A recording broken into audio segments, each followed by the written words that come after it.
ಇದು ಗೌರಿ ಕಲ್ಯಾಣ ಇದು ಭಾನುವಾರದ ಎಪಿಸೋಡ್ ಆಗಿದೆ. ಭಾನುವಾರ ಎಪಿಸೋಡಲ್ಲಿ ಸ್ಟಾರ್ಟಿಂಗಲ್ಲಿ ಈಗ ಮೋನಿಕಾನ ನೋಡೋಕ್ಕೆ ಬಂದಿರ್ತಾರೆ ಗಂಡಿನ ಕಡೆಯವರು. ಮೋನಿಕಾ ಒಪ್ಪಿಗೆನೂ ಆಗಿರ್ತಾಳೆ ಅವರಿಗೆ. ನೆಕ್ಸ್ಟ್ ಈ ಕಡೆ ಇನ್ನೊಂದು ಸೀನ್ ಒಳಗೆ ಅನಿಕೇತ್ ಇದ್ದಾನಲ್ಲ, ಅವ್ರ ಗರ್ಲ್ ಫ್ರೆಂಡ್ ಚೈತ್ರ ಅನ್ನೋರನ್ನ ಕರ್ಕೊಂಡು ಹೊರಗಡೆ ಬಂದಿರ್ತಾನೆ. ಅಂದರೆ ಒಂದು ಪಾರ್ಕ್ ಹತ್ರ ಬಂದಿರ್ತಾನೆ ಮಾತಾಡಲಿಕ್ಕೆ. ನೋಡು ಚಿನ್ನ, ನಾನು ನಿನ್ನೆ ಮದುವೆ ಆಗಬೇಕು ಅಂತ ಇದ್ದೆ, ಅದೆಲ್ಲದು ನೀನು ಅದು ಯಾವುದೋ ಒಂದು ಫೋಟೋ ನೋಡ್ಕೊಂಡು ನೀನು ನನ್ನ ಮೇಲೆ ಡೌಟ್ ಪಟ್ಟೆಲ್ಲ, ಹಾಗಾಗಿ ಇವಾಗ ನಾನು ನಿನ್ನನ್ನು ಮದುವೆ ಆಗಲ್ಲ ಅಂತಲ್ಲ, ಒಟ್ಟು ಯಾವುದೋ ಒಂದು ನೆಪ ಹುಡ್ಕೊತಿರ್ತಾನೆ. ಈ ಕಡೆ ಇವನು ಬುದ್ಧಿ ನೋಡಿ ಹತ್ಗಿ ಅಂತೆಲ್ಲ ಇವ್ನು ಗೌರಿನೂ ಮತ್ತು ಶ್ಯಾಮ್ ಇಬ್ಬರು ಮಾತಾಡ್ತಾ ಇರ್ತಾರೆ. ಇವ್ನು ಬಂಡವಾಳ ನೋಡ್ತಾ ಇರಬೇಕಂತೇಳಿ.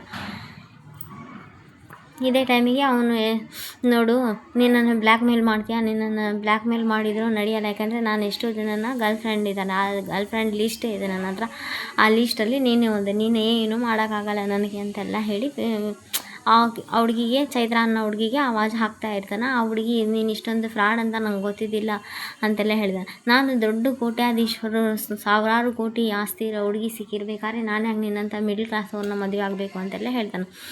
ನೀನು ಫ್ರಾಡ್ ಅಂತ ಆ ಹುಡುಗಿ ಚೈತ್ರ ಅನ್ನೋ ಹುಡುಗಿ ಬೈದರೆ, ನೀನು ನನ್ನನ್ನು ಸುಮ್ಮನೆ ಹಾಗೆ ಪ್ರೀತಿ ಮಾಡಿದ್ಯಾ, ನಂದು ಸ್ಟೇಟಸ್ ನೋಡಿ, ನಂದು ಬ್ಯಾಕ್ಗ್ರೌಂಡ್ ನೋಡಿ ಅಲ್ವಾ ನೀನು ನನ್ನನ್ನು ಪ್ರೀತಿ ಮಾಡಿದ್ದು, ನೀನು ನಾನು ಮಿಡ್ಲ್ ಕ್ಲಾಸ್ ಇದ್ದೆ, ನೀನೇನಾದರೂ ನನ್ನ ಪ್ರೀತಿ ಮಾಡ್ತಿದ್ಯಾ ಅಂತೆಲ್ಲ ಆ ಹುಡುಗಿ ಹತ್ರ ಜಗಳ ಆಡ್ದ. ಅದೇ ನೋಡಪ್ಪ, ಇದು ಹೆಣ್ಮಕ್ಳಿಗೆ ಒಂದು ಕಾನೂನು, ಗಂಡು ಮಕ್ಕಳಿಗೆ ಒಂದು ಕಾನೂನು. ಏಕೆ ಅಂದರೆ ಹೆಣ್ಮಕ್ಳು ದುಡ್ಡಿರೋ ಶ್ರೀಮಂತರನ್ನ ಪ್ರೀತಿ ಮಾಡ್ಬೋದು, ಮದುವೆ ಆಗ್ಬೋದು. ಅದೇ ಒಬ್ಬ ಏನಾದರೂ ಮಿಡ್ಲ್ ಕ್ಲಾಸ್ ಹುಡುಗ ಶ್ರೀಮಂತ ಹುಡುಗಿನ ಪ್ರೀತಿಸೋದು, ಮದುವೆ ಮಾಡಿದರೆ ಕ್ಯಾಲ್ಕುಲೇಷನ್ ಆಗುತ್ತಾ, ಇದು ಅಂತೆಲ್ಲ ಹುಡುಗಿ ಹತ್ರ ಉಲ್ಟಾ ಸೀದಾ ಜಗಳ ಮಾಡ್ತಾ ಇರ್ತಾನೆ. ನೋಡು, ಒಂದು ಬಿಸ್ನೆಸ್ ಮಾತಾಡೋಣ ನನ್ನ ಮಧ್ಯದಲ್ಲಿ ಅಂತ. ಏನು ಬಿಸ್ನೆಸ್ ಮಾತಾಡೋಣ ಅಂತ, ನಾನು ನಿನಗಾಗಿ ಎಲ್ಲ ಮಾಡ್ತೀನಿ, ದುಡ್ಡು, ಆಸ್ತಿ, ಮನೆ, ಅಂತಸ್ತು ಎಲ್ಲ ಮಾಡ್ತೀನಿ, ಆದರೆ ಮದುವೆ ಮಾತ್ರ ಮದುವೆ ಆಗಲ್ಲ, ಇದೇನಿದು ಅಂತೆಲ್ಲ ಆ ಹುಡುಗಿ ಚೈತ್ರ ಹೇಳ್ತಾಳೆ. ಆ ಥರ ಅಲ್ಲ, ನಾನು ಯಾರನ್ನೇ ಮದುವೆ ಆದರೂ ಫಸ್ಟ್ ಪ್ರಿಯಾರಿಟಿ ನಿನಗೆ ಇರುತ್ತೆ, ನನ್ನ ಮನಸ್ಸಲ್ಲಿ ನೀನೇ ಇರ್ತೀಯ ಅಂತೆಲ್ಲ ಹುಡುಗಿ ಹತ್ರ ಜಗಳ ಆಡ್ತಿರ್ತಾನೆ. ಇದನ್ನೆಲ್ಲ ಮತ್ತು ಗೌರಿನೂ ಮತ್ತು ಶ್ಯಾಮ್ ಇಬ್ಬರು ಕದ್ದು ಕೇಳಿಸ್ಕೊತ ಇರ್ತಾರೆ. ಇವರಿಬ್ಬರು ಕದ್ದು ಕೇಳಿಸ್ಕೊತಿರ್ಬೇಕಾದ್ರೆ ಕದ್ದು ಕೇಳಿಸ್ಕೊತಾ ಇರ್ತಾರೆ. ಅಂದರೆ ಇವ್ರು ಫಾಲೋ ಮಾಡಿಕೊಂಡೇ ಬಂದಿರ್ತಾರೆ ಆ ಮನೆಯಿಂದ.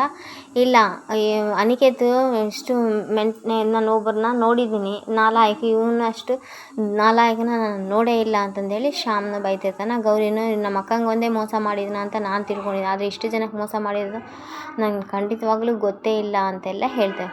ಅದೇ ಟೈಮಿಗೆ ಗೌರಿನೂ ಮತ್ತು ಗೌರಿ ಅವ್ರ ಫ್ರೆಂಡ್ ಇಬ್ಬರು ಬಂದು ಹುಡುಗಿ ಹತ್ರ ಮಾತಾಡ್ಬೇಕಂತೇಳಿ ಬರ್ತಾರೆ. ನೀವಿಬ್ಬರು ಎಲ್ಲಾದರೂ ಒಂದು ಪ್ರೂಫ್ ಇದ್ದರೆ ನಾವು ಅವನ್ನ ಹಿಡಿಬೋದು, ಅವನ್ನ ಕೆಡ್ಡಾಗಿ ಬೆಳೆಸ್ಬೋದು ಅಂತೆಲ್ಲ ಹೇಳ್ತಾರೆ. ಇಲ್ಲ, ಏನು ಪ್ರೂಫ್ ಇಲ್ಲ, ನೀವಿಬ್ಬರು ಸೆಲ್ಫಿ ತೆಗ್ದಿದ್ದು ಎಲ್ಲನ. ಇಲ್ಲ, ನಾವು ಯಾವಾಗೂ ಒಂದು ಹೋಟೆಲಿಗೆ ಓಡಾಡ್ತಿದ್ವಿ, ಆ ಹೋಟೆಲ್ ಹೆಸರೇ ಹೇಳ್ತಾಳೆ. ಹೋಟೆಲ್ ಹೆಸರು ಹೇಳಿದಾಗ ಶ್ಯಾಮ್ ಕೂಡ ಅದೇ ನೆನೆಸ್ಕೊತಾನೆ, ಯಾಕಂದರೆ ಅವ್ರ ಅಣ್ಣನೂ ಅದೇ ಹೋಟೆಲ್ ಹೇಳಿರ್ತಾನೆ, ಇವರು ಅದೇ ಹೋಟೆಲ್. ಈ ಕಡೆ ಇನ್ನೊಂದು ಕಡೆ ಮನೆಯಲ್ಲಿ ಒಡವೆ ಎಲ್ಲ ತೆಗೆದು, ಈಗ ಎಂಗೇಜ್ಮೆಂಟಿಗೆ ತಯಾರಿ ಮಾಡಬೇಕಲ್ಲ, ಮದುಮಗಳಿಗೆ ಹಾಕೋಕೆ ಒಡವೆ ಎಲ್ಲ ತೆಗ್ದಿರ್ತಾರೆ. ಒಡವೆ ಎಲ್ಲ ತೆಗ್ದಾಗ ಇದೇ ಟೈಮಿಗೆ ಆ ಒಡವೆ ಚೆನ್ನಾಗಿದೆ, ಈ ಒಡವೆ ಚೆನ್ನಾಗಿದೆ, ನೀನು ನೋಡು, ನಾನು ನೋಡೋದು, ಆಶಾ ಇದು ಚೆನ್ನಾಗಿದೆ ನೋಡು, ಆಶಾ ಬೀರುವನೇ ತುಂಬಿದೆ ಅಲ್ಲಮ್ಮ, ಇನ್ನೇನು ಒಡವೆ ತೊಗೊಂಡು ಏನು ಮಾಡ್ತೀಯಾ ಅಂತೆಲ್ಲ ಅಜ್ಜಿ ಕೇಳಿದಾಗ ಆಶಾ ಸುಮ್ಮನೆ ಇರ್ತಾರೆ, ಏನು ಹೇಳಲ್ಲ. ಇದೆಲ್ಲ ನನ್ನ ಸೊಸೆಗೆ ಅಂತ ನಾನು ತೆಗಿತಾ ಇರೋದು ಒಡವೆ, ನನ್ನ ಸೊಸೆ ಅಷ್ಟು ಶ್ರೀಮಂತರಿದ್ದಾರೆ, ನಾನು ಇಷ್ಟು ಒಡವೆ ಹಾಕಬೇಕು ಅಂತೆಲ್ಲ ಹೇಳ್ತಿರ್ತಾಳೆ. ಎಷ್ಟು ಅಂದರೆ ಅವರು ಜಂಬ ಕೊಚ್ಕೊಳೋದ್ರಲ್ಲೇ ಇರ್ತಾಳೆ. ಆವಾಗ ಈ ಒಡವೆ ಚೆನ್ನಾಗಿದೆ, ಆ ಒಡವೆ ಚೆನ್ನಾಗಿದೆ ಅಂತ. ಸರಿ ಒಡವೆ ಸೆಲೆಕ್ಷನ್ ಎಲ್ಲ ಮುಗೀತಲ್ಲ, ಇವಾಗ ಸರಿತಾ ಅವ್ರು ಹೇಳ್ತಾರೆ. ಸರಿತಾ ಅವರು ಒಡವೆ ಸೆಲೆಕ್ಷನ್ ಎಲ್ಲ ಮುಗಿದ್ಮೇಲೆ ಈಗ ಗೆಸ್ಟನ್ನು ಯಾರನ್ನ ಕಲಿಬೇಕು, ಯಾರಿಗೆಲ್ಲ ಫಂಕ್ಷನ್ನ ಯಾರನ್ನ ಇನ್ವೈಟ್ ಮಾಡಬೇಕು ಅಂತೆಲ್ಲ ಲಿಸ್ಟ್ ಮಾಡಿದ್ರ. ಅವಾಗ ಬೇಗ ಅಂತ ಉದ್ದೇಶಪೂರ್ವಕವಾಗಿ ಚಂಚಲ ಅವರು ಏನು ಮಾಡ್ತಾರೆ ಅಂದರೆ, ಹೆಂಗನಾಗಿ ನನ್ನ ಬೀಗರು ಸಾಕಷ್ಟು ಶ್ರೀಮಂತರಿದ್ದಾರೆ, ಕೋಟ್ಯಾಂತರ ರೂಪಾಯಿ ಇದ್ದಾರೆ, ಈ ಸರಿತಾ ಬೀಗರು ತುಂಬ ಬಡವರಿದ್ದಾರೆ, ಇವ್ರಿಗೆ ಕರೆಸಿ ಅವಮಾನ ಮಾಡಲೇಬೇಕಂತೆಲ್ಲ ಹೇಳಿ, ಸರಿ ಕಾಂತಲಕ್ಷ್ಮಿ ಅವ್ರನ್ನ ಕರೆಯೋಣ ಅಂತೆಲ್ಲ ಹೇಳ್ತಾರೆ. ನೋಡು, ಕಾಂತಲಕ್ಷ್ಮಿ ಅವ್ರನ್ನ ಕರೆಯೋದು ಬೇಡ ಅಂತ ಸರಿತಾ ಅವ್ರು ಹೇಳ್ತಾರೆ. ಸರಿತಾ, ಇಲ್ಲ ನಾನು ಕರೀತೀನಿ ಅಂತೆಲ್ಲ, ಒಟ್ಟು ನನಗೆ ಇಷ್ಟ ಇಲ್ಲದ ಕೆಲಸ ಮಾಡೋದ್ರಲ್ಲೇ ನನಗೆ ಖುಷಿ ಅಲ್ಲ ಅಂತ ಸರಿತಾ ಅವ್ರು ಬೈದಾಗ ಚಂಚಲ ಅವರು, ಅದೆಂಗಾಗುತ್ತೆ, ನನ್ನ ಮಗನ ನಿಶ್ಚಿತಾರ್ಥ ನಾನು ಕರಿತೀನಿ ಅಂತೆಲ್ಲ ಹೇಳ್ತಿರ್ತಾರೆ. ಇವರು ಬೇಕಂದರೆ ನಿಮ್ಮ ಮನೆ ಫಂಕ್ಷನ್ಗೆ ನೀವು ಕರ್ದನ ಕರೀರಿ, ಬಿಟ್ಟನ ಬಿಡ್ರಿ, ನಾನೇನು ಅದಕ್ಕೆ ರಿಜೆಕ್ಷನ್ ಮಾಡಲ್ಲ. ಯಾಕಂದರೆ ನಿಮ್ಮ ಫಂಕ್ಷನ್ನಿಗೆ ನೀವು ಕರೀರಿ, ನನ್ನ ಮಗನ ಫಂಕ್ಷನ್, ನನ್ನ ಮಗನ ಎಂಗೇಜ್ಮೆಂಟ್ ನಾನು ಕರೀತೀನಿ ಅಂತೆಲ್ಲ ಹಠ ಮಾಡ್ತೀನಿ. ಇವರಿಬ್ಬರು ನಾನು ಕರಿತೀನಿ ಅಂತ ಬೇಡ ಅಂತ ಸರಿತಾ ಮತ್ತು ಕರಿಬೇಕಂತ ಚಂಚಲ ಅವರಿಬ್ಬರು ಜಗಳ ಮಾಡ್ತಿರ್ಬೇಕು. ಅಜ್ಜಿ ಸ್ಟಾಪ್ ಇಡಿ ಏನಿದು ಅಂತೆಲ್ಲ ಅಜ್ಜಿ ಬೈದು ಬಿಡ್ತಾರೆ. ನೋಡಮ್ಮ ಅಂತೆಲ್ಲ ಹೇಳಿದಾಗ, ಇಲ್ಲ ಅದೆಲ್ಲ ಗೊತ್ತಿಲ್ಲ, ಏನು ನನ್ನ ಮಗನ ಫಂಕ್ಷನ್, ನಿನ್ನ ಮಗನ ಫಂಕ್ಷನ್ ಏನಂತೇಳಿ ಮನೆ ಹೊಡೆಯೋ ಮಾತಾಡ್ತೀರ, ಸುಮ್ಮನೆ ಕೂಡ್ರಿ ಅಂತ ಅಜ್ಜಿ ಬೈದು ಇಬ್ಬರಿಗೂ ಓಡಿಸ್ತಾರೆ. ಇಬ್ಬರಿಗೂ ಬೈದ್ರು ಕೂಡ ನೀವು ಯಾರು ಏನೇ ಹೇಳಿದ್ರು ನಾನು ಕರೀತೀನಿ ಅಂತ. ಅದೇ ಟೈಮಿಗೆ ಆಶಾ ಇದ್ದು ಸುಮ್ಮನೆ ಇರಬೇಕಿಲ್ಲ, ಯಾಕೆ ಸುಮ್ಮನೆ ಅಕ್ಕನ ಮನ್ಸಿಗೆ ಬೇಜಾರಾಗ್ತೀರ, ಅಕ್ಕ ಒಂದ್ಸಲ ಬೇಡ ಅಂದಮೇಲೆ ಬಿಟ್ಬಿಡ್ಬೇಕು. ಸುಮ್ಮನೆ ಅವರು ಬರೋದು ಪ್ರತಿ ಸಲ ಬಂದಾಗ ಅವಮಾನ ಅನುಭವಿಸಿ ಹೋಗೋಬೇಕನ್ನೋದೇನೋ ಅವರಿಗೆ, ಹೋಗ್ಲಿ ಬಿಟ್ಬಿಡು ಅಂತೆಲ್ಲ ಚಂಚಲ ಅಂತ ಹೇಳಿದೆ. ಇಲ್ಲ ಅತ್ತಿಗೆ ನಾನು ಕರೀತೀನಿ ಅಂತೆಲ್ಲ ಇಬ್ಬರು ಅತ್ತಿಗೆ ಅವ್ರ ಹತ್ರನೂ ಜಗಳ ಮಾಡ್ತಾಳೆ. ಇಬ್ಬರು ಅತ್ತೆ ಅವ್ರ ಹತ್ರನೂ ಜಗಳ ಮಾಡಿ ನಾನು ಕರೀತೀನಿ, ನಾನು ಫೋನ್ ಮಾಡ್ತೀನಿ ಅಂತೆಲ್ಲ ಹೇಳ್ತಾ. ಅಜ್ಜಿನೂ ಸುಮ್ಮನೆ ಇರ ಅಂತ ಹೇಳಿದ್ರು, ಸುಮ್ಮನೆ ಇರಲ್ಲ. ಸರಿತಾ ಹೇಳಿದರು ಮತ್ತು ಆಶಾ ಹೇಳಿದರು, ಸುಮ್ಮನೆ ಇರಲ್ಲ. ಇಬ್ಬರು ಮಧ್ಯದಲ್ಲಿ ಸ್ವಲ್ಪ ಜಗಳ ಜೋರಾಗುತ್ತೆ. ಈ ಕಡೆ ಗೌರಿನೂ ಮತ್ತು ಶ್ಯಾಮ್ ಇಬ್ಬರು ಹೊರಗಡೆ ಮನೆ ಕಾಂಪೌಂಡಲ್ಲಿ ಕುಂತು ಮಾತಾಡ್ತಾರೆ. ಇವನೊಬ್ಬನು ಫ್ಲೈಟ್ ಹಿಂಗೆ ನಾವು ಎಷ್ಟು ಅಂದ್ಕೊಂಡಿದ್ವಿ, ಇವನೊಬ್ಬ ಮೋಸಗಾರ ಅಂತ. ಆದರೆ ಇವನು ಇಷ್ಟು ಚೆನ್ನಾಗಿ ಮೋಸ ಮಾಡಿದಾನೆ. ಬಟ್ ಆಮೇಲೆ ಹೆಣ್ಮಕ್ಳ ಬಗ್ಗೆ ಇಷ್ಟು ಕೀಳು ಭಾವನೆ ಇಟ್ಕೊಂಡು ಕೀಳು ಅಭಿಪ್ರಾಯ ಇದೆ ಅಂತ ಎಲ್ಲ ಗೌರಿನೂ ಹೇಳ್ತಾ ಇರ್ಬೇಕಾದ್ರೆ ಬರೀ ಅತ್ತಿಗೆ ನಾನು ನೋಡಿನಿ ಇಂಥ ನಾಲ್ಕನ ನಾನೆಲ್ಲೇ ನೋಡಿಲ್ಲ, ನೋಡಿ ಇಂಥ ನಾಲ್ಕನ ನಾನೆಲ್ಲೇ ನೋಡಿಲ್ಲ ಅಂತೆಲ್ಲ ಶ್ಯಾಮ್ ಹೇಳ್ತಾ. ಇಂಥವನ ಜೊತೆ ನಮ್ಮ ಅಕ್ಕನ ಮದುವೆ ಮಾಡಿಸಿದ್ರೆ ನಮ್ಮ ಅಕ್ಕನ ಜೀವನ ನಾನೇ ಹಳ್ಳಕ್ಕೆ ತಳ್ಳಿದಂಗೆ ಆಗುತ್ತೆ. ಹಾಗಾಗಿ ನನಗೆ ಇವ್ರ ಜೊತೆ ನಮ್ಮ ಅಕ್ಕನ ಜೀವನ ಹಾಳಾಗೋದು ಬೇಡ, ಇವ್ರ ಜೊತೆ ಮದುವೆ ಮಾಡ್ಸೋಕೆ ನಾನು ಒಪ್ಪಲ್ಲ ಅಂತೆಲ್ಲ ಹೇಳಿ ಗೌರಿ ಹೇಳ್ತಾರೆ. ಇವರಿಬ್ಬರು ಈ ಕಡೆ ಮಾತಾಡ್ತಾರೆ. ಮತ್ತು ಈ ಕಡೆ ಒಡವೆ ಕಡೆನೇ ಇನ್ನೂ ಜಗಳ ಜೋರು ಆಗ್ತಾನೆ ಇರ್ತೈತೆ. ಆ ಒಡವೆ ಚೆನ್ನಾಗಿದೆ, ಈ ಒಡವೆ ಚೆನ್ನಾಗಿದೆ ಅಂತೆಲ್ಲ ಹೇಳಿ ಆಶಾ ಅವ್ರ ಮಗಳು ಇರ್ತಾಳಲ್ಲ, ಇದಕ್ಕೂ ಮುಂಚೆ ಸರಿ ಇಲ್ಲಿ ಫೋನ್ ಮಾಡ್ತಾರೆ. ಯಾರು ಚಂಚಲ ಅವರು ಫೋನ್ ಮಾಡಿ ಕರೀತಾರೆ. ಬರಬೇಕಂತೆ ಅಂತೆಲ್ಲ ಹೇಳ್ತಾರೆ. ನಮ್ಮ ಕಂಪ್ನಿದು ಒಡವೆ ಹಂಗೆ ಹಿಂಗೆ ಅಂತೆಲ್ಲ ಜಗ್ಗಿನೇ ಜಗಳ ಆಗಿರುತ್ತೆ. ಜಗ್ಗಿನೇ ಎಷ್ಟೇ ಜಗಳ ಆಡಿದ್ರು ಕೂಡ ಅಜ್ಜಿ ಕರೀತಾಳೆ. ಇಲ್ಲ ನಮ್ಮ ಮನೇಲೂ ಫಂಕ್ಷನ್ ಇದೆ, ನಮ್ಮ ಮಗನ ಎಂಗೇಜ್ಮೆಂಟು, ಕೋಟ್ಯಾಂತರ ರೂಪಾಯಿ ಶ್ರೀಮಂತರಿದ್ದಾರೆ, ಹಂಗೆ ಹಿಂಗೆ ಅಂತೆಲ್ಲ ಹೇಳ್ತಿರ್ತಾರೆ. ನೀವು ಬರಲೇಬೇಕು ಎಂಗೇಜ್ಮೆಂಟಿಗೆ ಅಂತೆಲ್ಲ ಹೇಳಿದೆ. ಇಲ್ಲ ನಾಳೆ ನಮ್ಮ ಮನೇಲಿ ಒಂದು ಸಣ್ಣ ಫಂಕ್ಷನ್ ಇದೆ ಅಂತೆಲ್ಲ ಹೇಳಿ ಫೋನ್ ಇಟ್ಬಿಡ್ತಾರೆ ಕಾಂತಲಕ್ಷ್ಮಿ. ನೋಡು ಕರೆದ್ರೆ ಅವ್ರ ಮನೇಲಿ ಒಂದು ಎಂಗೇಜ್ಮೆಂಟ್ ಇದೆ ಅಂತೆ, ಬರಲ್ಲ ಅಂತೆಲ್ಲ ಹೇಳ್ತಾರೆ ಅಂತ. ಇದು ಆಶಾ ಇದ್ದು ಸುಮ್ಮನಿರ್ಬೇಕು. ಆಶಾ ಅವರಿದ್ದು ಹೋಗಲಿ ಬಿಡು, ಬಂದು ಅವಮಾನ ಅನುಭವಿಸೋಕ್ಕಿಂತ ಅದನ್ನು ಡೈರೆಕ್ಟಾಗಿ ಇಲ್ಲ ಬರೋಕ್ಕಾಗಲ್ಲ ಅಂತ ಹೇಳಿರ್ಬೋದು, ಹೇಳಿದರೆ ಹೇಳಿ ಬಿಡು ಅಂತ ಆಶಾನೂ ಹೇಳ್ತಿರ್ಬೇಕಾದ್ರೆ ಈ ಕಡೆ ಸರಿತಾ ಅವ್ರಿಗೆ ತುಂಬ ಅಂದರೆ ತುಂಬ ಕೋಪ ಬರುತ್ತೆ. ನನ್ನ ಮಗನ ಮದುವೆ ಅಷ್ಟು ಗ್ರ್ಯಾಂಡಾಗಿ ಮಾಡ್ತೀನಿ, ಇಲ್ಲಿ ಹೋಗಿರೋ ಮರ್ಯಾದೆ ಎಲ್ಲ ವಾಪಸ್ ತರ್ತೀನಿ, ನಾನು ದಿನ ಬಂದು ಮದುವೆ ಅಂದರೆ ಏನು ಸುಮ್ಮನೆನಾ ಅಂತೆಲ್ಲ ಹೇಳ್ತಾಳೆ. ಯಾಕಂದರೆ ನಿಮ್ಮ ಮಗನ ಮದುವೆನಲ್ಲಿ ನಿಮ್ಮದು ಬೀಗರು ಇಷ್ಟು ಬಡವರಿದ್ದಾರೆ ಅಂತೆಲ್ಲ ಸುಮ್ಮನೆ ಸರಿತನ ಹೀಯಾಳಿಸಿ ಮಾತಾಡ್ತಾ ಇರ್ತಾಳೆ. ಆದರೂ ಸರಿತಾ ಸಂಭಾಳಿಸಿ ಮತ್ತು ಇನ್ನೊಂದು ಕಡೆ ಆಶಾ ಮಗಳು ಈ ಒಡವೆ ಚೆನ್ನಾಗಿದೆ, ಆ ಒಡವೆ ತೊಗೊಂಬಾ ಇಲ್ಲಿ ಅಂತ ಸರಿತಾ ಕೇಳಿದೆ. ಆ ಒಡವೆ ತಂದು ಕೊಡ್ದೆ. ಇದು ನಮ್ಮ ಕಂಪ್ನಿದು ಹೊಸದಿನ ಮಾರ್ಕೆಟಿಂಗ್ ಬಂದಿಲ್ಲ ಈ ಒಡವೆ ಅಂತೆಲ್ಲ.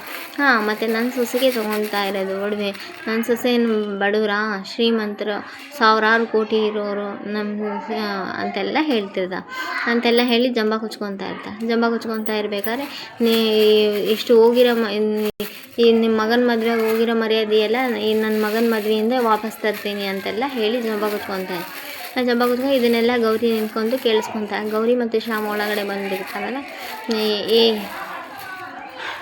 ಇಷ್ಟು ಕೋಟ್ಯಾಂತರ ರೂಪಾಯಿ ಖರ್ಚು ಮಾಡಿ ಇಷ್ಟೆಲ್ಲ ಗ್ರ್ಯಾಂಡಾಗಿ ಮದುವೆ ಮಾಡ್ಬೇಕು ನಾನು ಅಂತೆಲ್ಲ ಏನೇನು. ಅದೇ ಟೈಮ್ಗೆ ಏನು ಚಂಚಲ ಅವರೇ, ಯಾರ ಮರ್ಯಾದೆ ಬಗ್ಗೆ ನೀವು ಮಾತಾಡ್ತಾ ಇದ್ದೀರಿ ಅಂತೆಲ್ಲ ಹೇಳಿದ್ರು.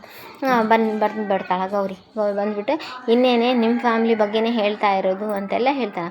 ಏಕೆ ನಮ್ಮ ಫ್ಯಾಮಿಲಿ ಬಗ್ಗೆ ನಿಮ್ಮ ಅತ್ತೆಗೆ ಸಿಕ್ಕಿರೋದು ನೀನಂತ, ನೀನಿಷ್ಟು ಬಡವ್ರ ಮನೆಗೆ ಸಿಕ್ಕಿ ಅಂತೆಲ್ಲ ಹೇಳ್ತಿರ್ಬೇಕಾದ್ರೆ, ಯಾರ್ರೀ ಈ ಪರಿಸ್ಥಿತಿ, ನಮಗೂ ನಮ್ಮ ಅತ್ತೆಯವ್ರಿಗೆ ಈ ಪರಿಸ್ಥಿತಿ ಬರೋದಕ್ಕೆ ನೀವೇ ಕಾರಣ, ನಮ್ಮ ಅಕ್ಕ ಕಲ್ಯಾಣ ಮಂಟಪದಲ್ಲಿ ಕಾಣಿಸ್ತಾ ಇಲ್ಲ ಅಂದ್ಕೊಳ್ಳೆ ನೀವೇ ಅಲ್ವಾ ನನಗೆ ಮುಸುಕು ಹಾಕಿ ಕರ್ಕೊಂಬಂದು ಕೂಡಿಸಿರೋದು ಅಂತೆಲ್ಲ ಹೇಳಿ ನಮ್ಮಪ್ಪ ಅಮ್ಮಗೆ ಹೆದರಿಸಿ ನಮ್ಮಪ್ಪ ನಮ್ಮಮ್ಮಗೆ ಹೀಯಾಳಿಸಿ ಅವಮಾನ ಮಾಡಿ ಅಲ್ವಾ ನೀವೇ ಅಲ್ಲ ನಂಗೆ ಮುಸುಕು ಹೊದಿಸಿ ನನ್ನ ಮದುವೆಗೆ ಕಲ್ಯಾಣ ಮಂಟಪದಲ್ಲಿ ಕರ್ಕೊಂಬಂದು ಕೂಡಿಸಿರೋದಂತ. ಇದೇ ಟೈಮಿಗೆ ವಿವೇಕ್ ಎಲ್ಲಿರ್ತಾನೆ, ವಿವೇಕ್ ಅದೇ ಜಾಗಕ್ಕೆ ಬಂದುಬಿಡ್ತಾನೆ.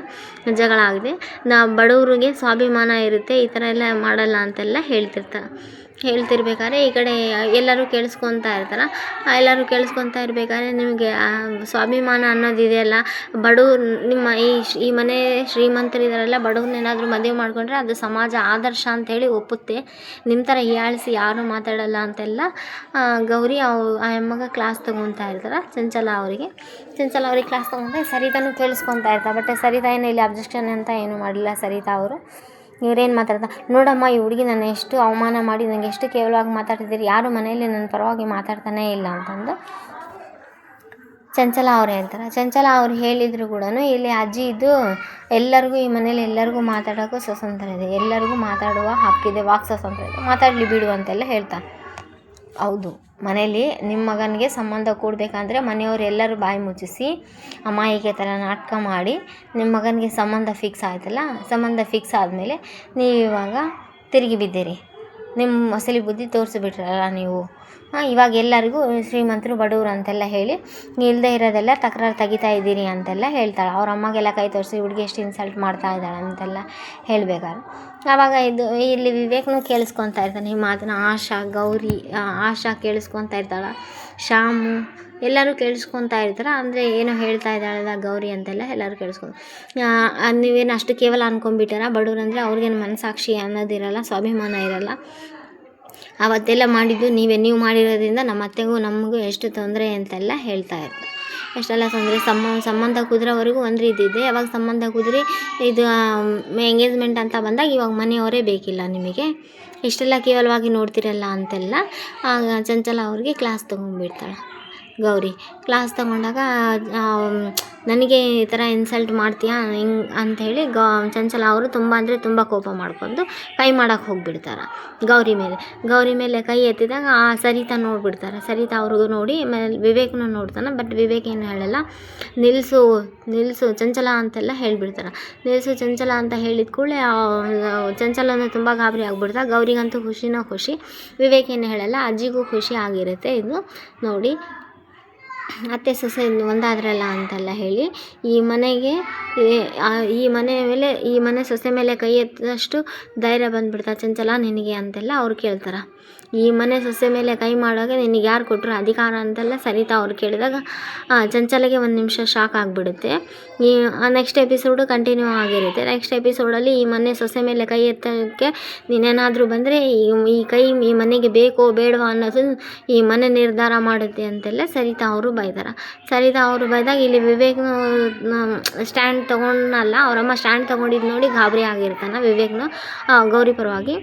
ನೋಡಿ, ಸಾವಿರಾರು ಕೋಟಿ 100 ಕೋಟಿ ಶ್ರೀಮಂತರು ಸಂಬಂಧ ಅಂತೆಲ್ಲ ನೀವು ಇಷ್ಟೆಲ್ಲ ಹೇಳ್ತೀರಲ್ಲ, ಇದೆಲ್ಲ ನಮ್ಮ ಅತ್ತೆ ಅಂದರೆ ನನ್ನ ಗಂಡನ ತಾಯಿ ಹಾಕಿರೋ ಭಿಕ್ಷೆ ನಿಮ್ಮ ಮಗನಿಗೂ ನಿಮಗೂ ಅಂತೆಲ್ಲ ಗೌರಿ ಹೇಳ್ತಾಳೆ. ನೀವೇನಾದರೂ ಇದೇ ರೀತಿ ಕಂಟಿನ್ಯೂ ಮಾಡಿದರೆ ಈ ಗೌರಿನ ನೀವು ಕಾಳಿಯಾಗಿ ನೋಡಬೇಕಾಗುತ್ತೆ ನೋಡಿ ಅಂತೆಲ್ಲ ವಾರ್ನ್ ಮಾಡಿ ಫಿಂಗರ್ ಪಾಯಿಂಟ್ ಮಾಡಿ ತೋರಿಸಿರ್ತಾರೆ ಗೌರಿ. ಅದನ್ನು ವಿವೇಕ್ನು ಮತ್ತು ಸರಿತಾ ಅವರೆಲ್ಲ ನೋಡಿರ್ತಾರೆ. ಆಮೇಲೆ ನೆಕ್ಸ್ಟ್ 1 ನಿಮಿಷ ಅಂಥೇಳಿ ಸರಿತಾ ಅವರು ಗೌರಿಗೆ ನಿಂದ್ರಿಸ್ತಾರೆ. ನೆಕ್ಸ್ಟ್ ವಾರ್ನ್ ಮಾಡಿ ಹೋಗ್ತಾ ಇರ್ತಾಳೆ ಗೌರಿ ವಾರ್ನ್ ಮಾಡಿ ಹೋಗ್ತಾ ಇರಬೇಕು. ಸರಿತಾ ಅವರು 1 ನಿಮಿಷ ಅಂತ ಹೇಳಿ ನಿಂದಿರ್ತಾರೆ. ಅದು ಎದಕ್ಕೆ ನಿಂದಿರ್ತದೆ ಅದೂ ಒಂದು ಇಂಟ್ರೆಸ್ಟಿಂಗ್ ಆಗಿದೆ. Please like, share, comment, subscribe. Thanks for watching my channel. ನಿಮ್ಮ ನೆಚ್ಚಿನ ಸೀರಿಯಲ್